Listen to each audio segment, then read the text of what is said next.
আসসালামু আলাইকুম। সাইব daily blog থেকে আমি সাদিয়া আবারও নতুন একটি লাইফস্টাইল ব্লগ নিয়ে আপনাদের মাঝে হাজির হলাম। আলহামদুলিল্লাহ, আল্লাহর অশেষ রহমতে আমরা ভালো আছি। আশা করছি যে যেখান থেকে আজকের এই ভিডিওটি দেখছেন কিংবা দেখছেন না, আগামীতে দেখবেন, সকলেই আল্লাহর অশেষ রহমতে ভালো আছেন, সুস্থ আছেন। আজকের এই ভিডিওটি হচ্ছে গ্রাম থেকে এসে পুরো বাসাটা ক্লিন করতেছি। সেই ক্লিন করার সময় থেকে ভিডিওটি স্টার্ট করেছি। ঈদের তৃতীয় দিনের ভিডিও এটি। তো বাড়িতে মেহমান আসবে, আমার কাজিনরা, আমার ফুফাতো ভাই বোন। তো ওদের আসবে, ওরা ওদের হাজব্যান্ডকে নিয়ে। তার জন্য পুরো বাসাটা পরিষ্কার করব। তো প্রথমেই ড্রয়িং রুমটা পরিষ্কার করে নিচ্ছি। এই কর্নার ক্যাবিনেটটা রোজার আগে পরিষ্কার করেছিলাম, তো অনেক ময়লা পড়েছে, তো এখান থেকেই কাজ শুরু করলাম। আর এদিকে সোফাগুলো সব সুন্দর করে ঝেড়ে গুছিয়ে নিয়েছি, বেডশিটও উঠিয়ে নিয়েছি। তো এই তো আমার ঘরটা কিন্তু গোছানো হয়ে গেছে। কেমন লাগছে দেখে বলবেন কিন্তু। এক নজরে গোছানোর পর আপনাদের সাথে একটু দেখিয়ে দিলাম। আমি যেহেতু ঈদ করেছি গ্রামে, ঈদের আগে আমি পুরো ঘরের ঝুল পরিষ্কার করে ফ্যান মুছে রেখে গুছিয়ে রেখে গিয়েছিলাম। এখন শুধু উপর থেকে হালকা ঝেড়ে চাদর পাল্টিয়ে নিয়েছি এবং ঘরগুলো গুছিয়ে নিচ্ছি। এছাড়া আমি সব ঝেড়ে পরিষ্কার করেই রেখে গিয়েছিলাম। তো এই তো ঘর এটা গোছানো কমপ্লিট হয়ে গেছে। সেদিন অনেক কাজ করেছিলাম, এজন্য বেশি কিছু ক্যামেরায় বন্দি করতে পারিনি আপনাদের জন্য। ক্যামেরা অন করে কাজ করতে তো অনেকটা সময় ব্যয় হয়। এমনি ঘর পরিষ্কার করতে করতে সেদিন আমার বিকাল হয়ে গেছে, সব পুরো বাসাটা। আর ওরা যেহেতু এসে থাকবে না, একবারে আমার ঘরও গোছানো লেগেছে, রান্নার ব্যবস্থাও গোছাতে হয়েছে। তো সব কিছু আমি ক্যামেরা বন্দি করিনি। আমি যতটুকু পেরেছি অল্প অল্প করে ধারণ করে রেখেছিলাম, সেগুলোকেই জোড়াতালি দিয়ে আজকে আপনাদের সামনে শেয়ার করছি। তো আমার ঘর গোছানোটা ছিল ঈদের তৃতীয় দিন, এবার চলে যাচ্ছি চতুর্থ দিনে। তো চতুর্থ দিন এই যে ভোরবেলা, এখন প্রায় 5টা বাজে ভোর। সেই সময়টা থেকেই ভিডিওটা স্টার্ট করেছি। তো ঘুম থেকে উঠে আপনাদের সাথে একটু ভোরের আকাশটা দেখিয়ে দিলাম। দেখেন, অনেকে মনে করবেন যে সন্ধ্যা হয়ে আসছে, না, এটা ভোরবেলার আজানের পর একটু ফর্সা হলেই আমি উঠেছিলাম।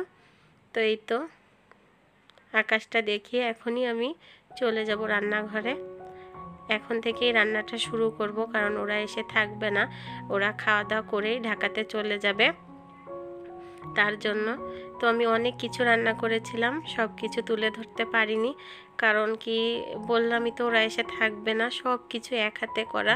আমার বাসায় যেহেতু আর কেউ নাই, আছে আমার হেল্পিং হ্যান্ড খালা, সে আমাকে গুছিয়ে দিয়ে গেছে। এখন আমার একা হাতেই সব কিছু রান্নাবান্না করতে হবে, তো সব কিছু ভিডিও ধারণ করতে পারিনি। তো এখানে শুধু মুরগি রান্নাটাই দেখানো হয়েছে, কিন্তু আমি রান্না করেছিলাম অনেক কিছু। মুরগির কোরমা, খাসির মাংস, গরুর মাংস, হাঁসের মাংস, ডিমের কোরমা, বেগুন ভাজি, ছোট মাছ চচ্চড়ি, এত কিছু রান্না ক্যামেরা বন্দি করলে ভিডিওটাও অনেক বড় হয়ে যাবে, যার জন্য এরপরে আর ভিডিও অন করাই হয়নি। ওরা আসার পর একটু করেছিলাম। তো আশা করছি ভিডিওটা দেখতে আপনাদের কাছে খারাপ লাগবে না, অগুছালো ভিডিও হলেও। আর যদি ভিডিওটি দেখতে দেখতে ভালো লাগে তাহলে একটি লাইক দিয়ে ভিডিওটি কন্টিনিউ করবেন। আপনার একটা লাইক কিন্তু আমার একটি শেয়ারের কাজ করবে। প্রতিটা ভিডিওতে হয়তো একই কথা বলি, তারপরেও মনে করিয়ে দিই, একটা লাইকের কিন্তু অনেক মূল্য। লাইকটা দিতে কিন্তু কষ্ট হয় না। অবশ্যই ভিডিওতে একটি লাইক দিয়ে ভিডিওটি কন্টিনিউ করবেন। আমার কাজিনরা কিন্তু এসেছিল আমেরিকা থেকে ঢাকাতে, তারপর আমাদের বাসায় ঘুরলো, ও দাদা বাসায় গিয়েছিল, ওখান থেকে আমাদের বাসায় এসেছে। তো এই তো এবার ওরা আসার পর একটু ক্যামেরাটা অন করলাম। তো এই যে নাস্তা দিয়েছি ওদের জন্য, আমি কেক বানিয়েছিলাম গত রাতে, সেটাও ভিডিও করিনি। তারপর পুডিং বানিয়েছিলাম। তো এই তো ওরা কেকটা কাটবে, তো ক্যামেরা সেট করতেছে। নাস্তা গোছানো কিছুই ক্যামেরা বন্দি করতে পারিনি, জাস্ট ওরা আসার পর একটু ক্যামেরাটা অন করেছিলাম। তো এই যে ওরাও ক্যামেরা অন করতেছে, কেকটা কাটবে তার জন্য। কেকটা দেখতে যেমনই হোক, খেতে কিন্তু অনেক মজা হয়েছে। ওরা অনেক করে খেয়েছে। অনেক খুশিও হয়েছিল। তো এই তো 4 জন মিলে এখন কেক কাটবে। এই 2টা হচ্ছে আমার কাজিন আর ওই 2টা ওদের হাজব্যান্ড। ওরা 4 জন আসছিল আর ফুপ্পি আসছিল, ওরা থাকে আমেরিকাতে। তাই তো 4 জনে মিলে কেকটা কাটবে।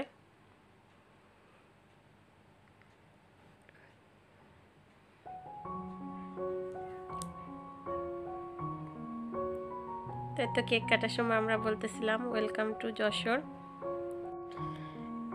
তো ওই তো ওদের কেক টেক কাটা শেষ হলে ওরা কিছুক্ষণ ছিল, তারপর হচ্ছে ওদেরকে দুপুরে খাওয়া দাওয়া করালাম। খাওয়া দাওয়ার পর ওরা চলে গেল। এই ছিল, কিছুক্ষণের জন্য এসেছিল, ওরা থাকতে পারেনি, যশোরে প্রচুর গরম এর জন্য। আর ওরা খুবই অল্প সময়ের জন্য আসছে, 1 মাসের জন্য, সব জায়গায় অল্প অল্প করে বেড়াচ্ছে। বারবার আমার কাজিন বলছিল কেকটা অনেক মজা হয়েছে, কেকটা কোথা থেকে বানানো শিখেছো? আসলে আমি কারোর কাছ থেকেই শিখি নাই, নিজে নিজে বানাতে বানাতে আর একটু ইউটিউব দেখেই শিখেছি। তো যাই হোক, যাদের জন্য বানিয়েছি তারা যে পছন্দ করেছে আমার কাছে অনেক ভালো লাগছিল। এখনো পর্যন্ত যে সকল আপু ভাইয়ারা ধৈর্য সহকারে ভিডিওটির সাথে আছেন তাদেরকে জানাই অসংখ্য ধন্যবাদ আমাকে ভালোবেসে এতক্ষণ আমার ভিডিওটি দেখার জন্য। এবার হচ্ছে ওদেরকে খাওয়া দাওয়া দিয়েছি, সেই সময় টুকুর একটু ক্লিক খুবই দ্রুত খাওয়া দাওয়া করতেছে, ওদের গাড়ি চলে আসছিল এজন্য। আমার আজকের ভিডিওটি কার কাছে কেমন লাগলো অবশ্যই একটি কমেন্টের মাধ্যমে জানাতে ভুলবেন না। আপনার একটি কমেন্ট কিন্তু আমাকে নতুন নতুন ভিডিও তৈরি করতে উৎসাহিত করে।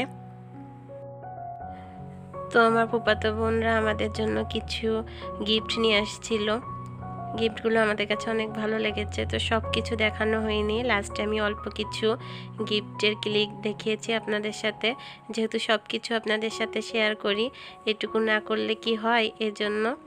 আমার আজকের ভিডিওটি এ পর্যন্তই ছিল। যদি আমার ভিডিওটি ভালো লাগে, মনে করেন আমার চ্যানেলের সাথে থাকা যায়, তাহলে একটি সাবস্ক্রাইব করে বেল আইকনটি বাজিয়ে রাখবেন, এতে করে আমি নতুন নতুন ভিডিও ছাড়ার সাথে সাথে আপনার কাছে নোটিফিকেশন পৌঁছে যাবে। আপনি আপনার সময় মতো আমার ভিডিওটি দেখে নিতে পারবেন। অনেক গরম পড়েছে, গরমে আপনার পরিবারের খেয়াল রাখবেন, বাচ্চাদের এবং বয়স্কদের বেশি খেয়াল রাখতে হবে। গরমে সবাই অসুস্থ হয়ে যাচ্ছে, এ কারণে আজকের ভিডিওটি এ পর্যন্তই ছিল।